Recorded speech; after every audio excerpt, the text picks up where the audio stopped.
నిజామాబాద్ జిల్లా ఆర్మూర్లోని ఎండీఓ కార్యాలయంలో ఏర్పాటు చేసిన వికలాంగుల క్యాంప్ కార్యక్రమానికి ఎమ్మెల్యే రాకేష్ రెడ్డి ముఖ్య అతిథిగా హాజరయ్యారు. ఆర్మూర్ డివిజన్కు సంబంధించిన వికలాంగులు ఈ క్యాంపులో పాల్గొన్నారు.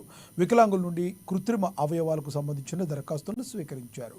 రాష్ట్రంలో అందరికీ అన్ని ఇస్తారు, కానీ వికలాంగులకు సైకిల్ ఇవ్వడానికి మాత్రం కొరత ఏర్పడిందని ఎమ్మెల్యే అన్నారు.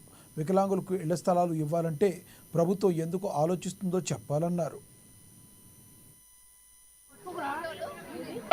మీకు ఒళ్ళు బలుకొడతాను.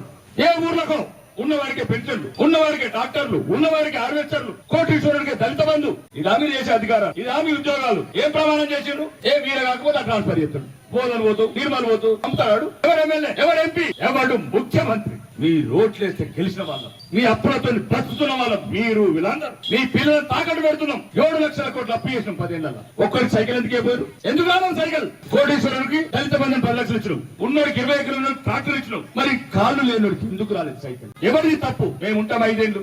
ఇంత దౌర్భాగ్యం. ఇదా సమాజం? ఇదా అధికార వ్యవస్థ? ఇదా రాజకీయ వ్యవస్థ? నేను అందుకని గౌరవనీయ ఎంఆర్ఓ చెప్పిన నందిపేట సార్ ఒక 100 గజాలు ఇవ్వండి సార్. అంగవైకల్యులు నందిపేట సగం కబ్జా చేసి షట్టర్లు కట్టుకున్నారు, భూములు కొన్నారు. ఒకడు ఎమ్మెల్యే తమ్ముడు అన్నాడు, ఒకడు బామ్మార్ది అన్నాడు, ఒకడు